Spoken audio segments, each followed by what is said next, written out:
Oke, sedikit Pak Jendar mau bertanyakan soal proses sidang dari Ahmad Doni. Sidang awal itu ada kesaksian dari Ahmad Doni membantah bahwa dia tidak melakukan terkait penjualan atau apalah dalam sistem dia tersangka narkoba.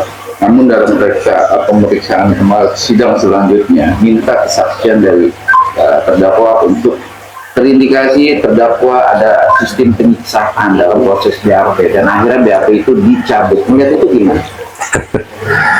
Baik, terima kasih. Assalamualaikum warahmatullahi wabarakatuh.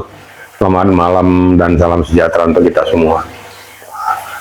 Kalau menyikapi daripada kasus Ahmad Doni, ya, dulu kan saya sudah sempat ulas waktu dia masih di Nusa Kambangan. Ya, ternyata atas perintah daripada hakim sekarang dihadirkan secara offline. Saya kan yang teriak-teriak terus tuh, ya. Akhirnya jadi Dirjen Pas memperbolehkan ikut untuk offline, karena kalau online itu pasti akan terputus, tidak akan sempurna. Ya. Yang pertama, yang kedua, biar Ahmad Doni bisa mengeluarkan unek-uneknya, apa yang dia rasakan, apa yang dia alami, diungkap dan di arena persidangan. Yang menyaksikan kan banyak orang, hakim, JPU, kemudian dari pengacaranya sendiri dan para pengunjung juga. Yang pertama dulu. Kemudian yang kedua, saya dengar juga bahwa Ahmad Doni mencabut BAP-nya dengan alasannya belum ada pengacara dan lain sebagainya, dan kemudian ada kemungkinan kejanggalan dalam BAP. Itu kan hak daripada seorang terdakwa. Tapi saya beritahukan kriteria hukumnya. Di dalam pro justisia, ya, apalagi ini kan kasus narkoba, nggak main-main. Itu pasti penyidik akan menanyakan kepada seorang tersangka agar didampingi oleh kuasa hukumnya. Kalau tidak ada kuasa hukumnya, pasti akan disiapkan oleh penyidik untuk mendampingi, itu sudah hukumnya. Jadi kalau dikatakan bahwa dia tidak dampingi kuasa hukumnya, suatu hal yang sangat impossible menurut saya. Karena saya kan penyidik. Sekali lagi, dia kalau punya kuasa hukum silakan damping. Kalau tidak, akan disiapkan dari penyidik itu sendiri atas nama negara. Itu yang dibilang pro bono dan lain sebagainya, ya. Atau mungkin dari LBH dan lain sebagainya. Tapi itu kan hak dia. Tapi dia mengatakan mencabut BAP bukan berarti itu dicabut oleh hakim. Tidak, itu sah tetap secara hukum. Karena sudah pro justisia. Karena sudah sampai di meja JPU. Karena sudah masuk di ajang pembuktian di meja pengadilan. Nah, itu untuk menjawab daripada Ahmad Doni tersebut. Yang kedua, masalah penyiksaan. Masalah penyiksaan itu saya tidak mengatakan apa iya atau benar. Karena kalau saya bilang tidak ada penyiksaan, kan saya tidak lihat. Saya kan objektif. Tapi kalau saya katakan ada buktinya enggak? Nah, kewenangan hakim untuk meminta CCTV yang ada dalam pemeriksaan tersebut. Karena apa? Seketika pemeriksaan itu dilakukan, CCTV itu ada. Melihat perjalanan CCTV, bisa dibongkar lagi tuh. Nah, jadi silakan aja nanti apa benar atau tidak penyiksaan itu nanti akan dijawab oleh teknologi, ya. Nanti cyber akan bermain untuk mengekspor itu kembali, bekerja sama dengan Kementerian Informasi, ya, telematika tuh, ya. Nah, nanti kita lihat aja perkembangannya. Kalau di situ saya jawabnya seperti itu. Saya tidak memihak ke kiri, memihak ke kanan, ya. Tapi biar nanti hakim akan menentukan. Itu kira-kira, ya. Kita gue tanya soal kuasa hukum. Namun memang dalam proses pengadilan kemarin saat dia BAP, benar dia di BAP, tapi tidak didampingi di sampingnya PH atau kuasa hukum. Namun dalam proses itu dia disuruh tanda tangan.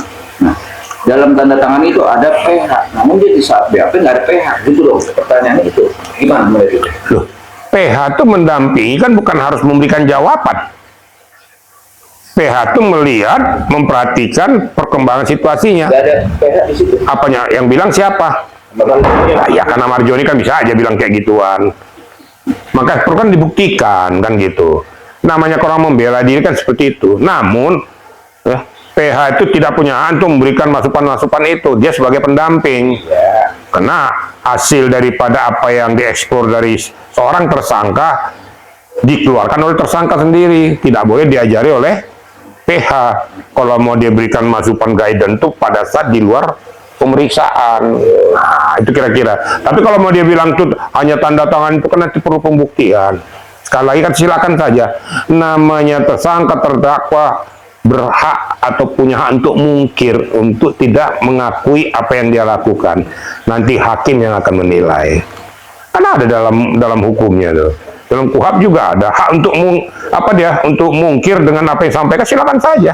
Tapi pada saat mungkir itu dia akan dilihat nanti, ya, sejauh mana kebenaran daripada apa yang kau sampaikan.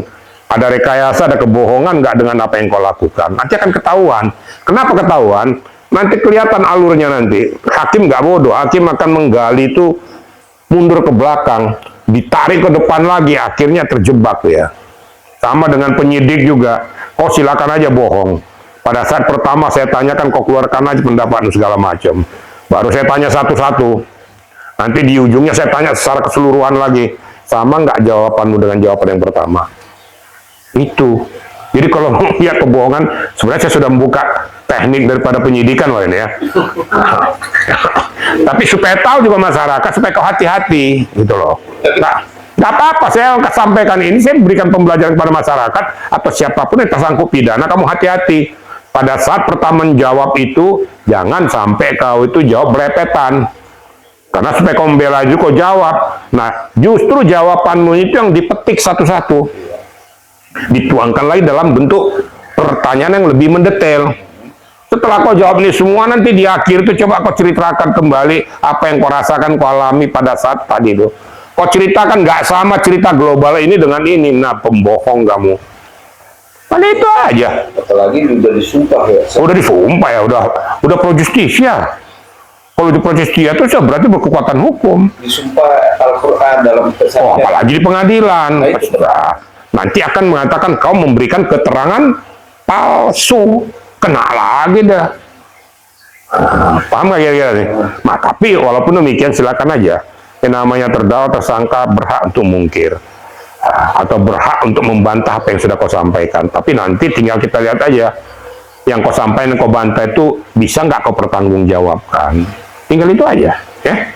Jadi Amar Joni dan kuasa hukumnya juga kemarin sudah meminta bahwa PH yang katanya mendampingi Amar Joni tapi dibantah tidak mendampingi dan membubuhkan tanda tangan di BAP itu untuk bisa dihadirkan sebagai saksi pada hakim. Itu hal yang wajar terjadi. Wajar.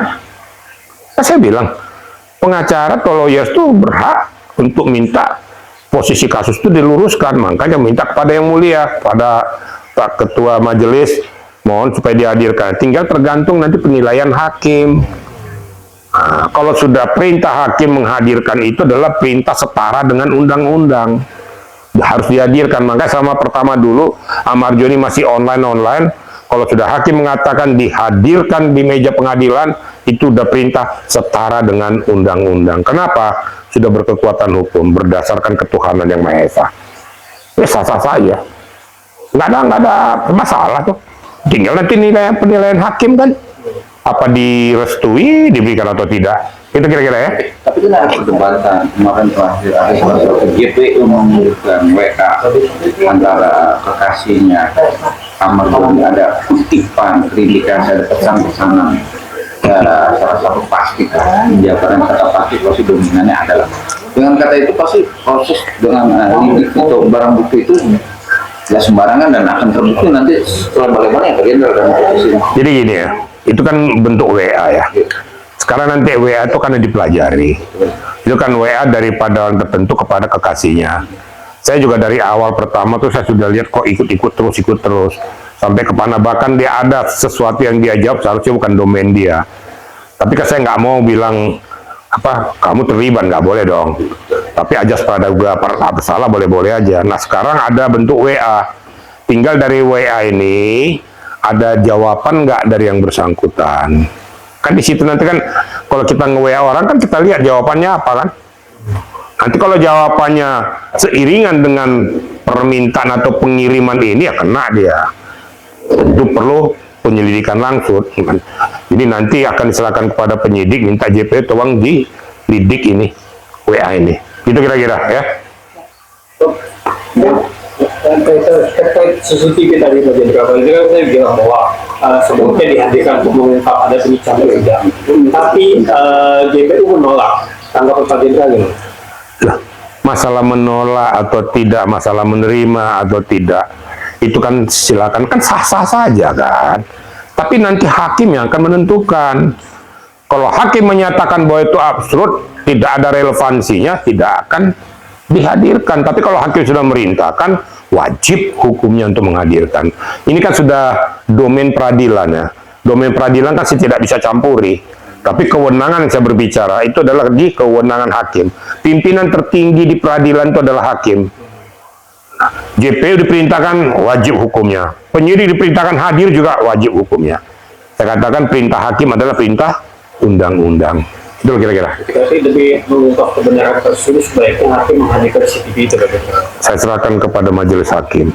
Tapi Pak Jenderal dengan perkara kasus narkoba yang pernah Jenderal tahu lah, datang Jenderal untuk mengalami dari sisi hukum ini ya.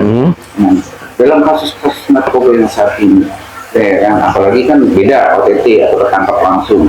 Apalagi ini kan tertangkap di lembaga ya kan, dan si Ahmad juga bilang kagak ada kata barang bukti bahwa di kamar ini barangnya ada pada dia atau di mana. Dalam sisi pandangan Pak Jenderal seorang terdakwa kasus narkoba, itu hal biasa dengan menduga alibi dia atau gimana? Itu hal biasa nggak sih? Ya enggak hal yang biasa lah. Itu bukan hal yang biasa, tapi dia coba melindungi dirinya dengan perbuatannya. Yang sialnya nanti, karena ini terjadi di lembaga pemasyarakatan, langsung atau tidak langsung, kemungkinan terlibatnya itu aparat di sana itu ada. Karena tidak akan mungkin lolos tanpa ada server, tanpa ada filter, sehingga beredar di dalam. Ya kalau sekelas Ahmad Joni, makanya kasihan Ahmad Joni, silakan saja. Tapi saya menyatakan impossible seorang Ahmad Joni bahwa dia hanya sebagai pengguna. Itu menurut hemat saya. Kenapa? Karena sudah berkali-kali dia lakukan. Jadi kalau bahasa apa ya, sudah katam dia gitu loh. Nah, kalau 4 kali kan sudah nggak bener lagi. Dan menurut saya tidak ada waktu bagi dia untuk rehabilitasi lagi. Tapi kan dengan keberanian dia membongkar fakta terjadinya ada sesuatu di lapas, terus ada orang yang Loh itu kan silakan, dia kan sudah terjepit. Kan terjepitnya nih. tapi Jenderal melihat itu bagus lah dia tengah. Udah bagus aja. Dia kan cari teman. Tapi untuk peradilan tuh menurut hemat saya memang buka Pandora selebar-lebarnya. Kan pernah saya ngomong nih kan. Buka Pandora selebar-lebarnya, siapapun yang terlibat di dalamnya harus diberikan sanksi hukum. Dan apabila ada aparat penegak hukum yang terlibat dalamnya, lebih berat hukumannya. Contoh umpamanya, ini kasus Madiun, Pak. Udah tahu kasus Madiun tuh? Yang anggota Polri yang terlibat narkoba tuh, pengedar tuh. Menurut saya tuh sanksi yang seberat-beratnya kok aparat penegak hukum kok kayak gitu. Nah apalagi ini di lapas kan pasti ada aparat. Ya kalau memang terlibat, tapi saya tidak mengatakan terlibat sebelum ada pembuktian. Tapi keberanian seorang Mardoni, takut kan mindset dari itu kan pasti ada orang yang nggak suka sama dia, ada katakan nanti ada di.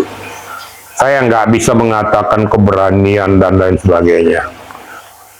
Tapi situasi orang yang sudah terjepit, daripada gua mati, akhirnya gua nekat.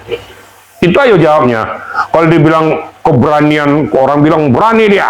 Dibongkar faktanya. Ya, daripada dia kena sendiri, kan gitu. Ya dibongkar, memang harus dibongkar. Tapi kan yang dibongkar itu lembaga yang. Ya nggak ada masalah, karena memang arenanya di sana, lokus deliknya di situ. Ya bongkar saja. Nanti akan kelihatan apa kamu disuruh oleh terlibat yang di dalamnya itu sebagai fasilitator. Kamu mungkin ada teman-temanmu seperti kita mainkan, bisa saja terjadi kan. Nah mungkin karena dia terpaksa, kalau lo nggak hadirkan tuh barang tuh dari luar yang kau tahu, nanti kita bisa bermain lah, dapat bagian lah kita kan, gitu mungkin bisa aja kan. Akan berbeda lagi kriteria hukumnya. Namun terlepas berani atau tidaknya, dan memang itu harus dilakukan sama dia, minimal bahwa dia sadar bahwa dia telah berbuat salah, setidak-tidaknya mungkin bisa meringankan dia. gitu loh. Tapi keamanannya bagaimana nanti? Ya, keamanannya tetap dijaga dong. Ya, sampai saat sekarang ini keamanannya pasti akan dijaga. Nah, kita kan nggak tahu nanti setelah dia keluar kan. Itu dia pertanyaan. Lah ya itu resiko. Makanya pada saat sebelum berbuat ya kau pikir dulu dampaknya. Ini kan masalah krusial, masalah narkoba. Narkoba kalau ketangkap membunuh pun jadi. Nah, ya kalau terjadi ya nasibmu lah, kenapa kau lakoni? Udah tahu itu orang haram. Itu kan konsekuensinya. Nah, tapi berusaha kan coba dilindungi oleh aparat. Tapi kan tidak seterusnya dilihatin terus dilindungi terus kan.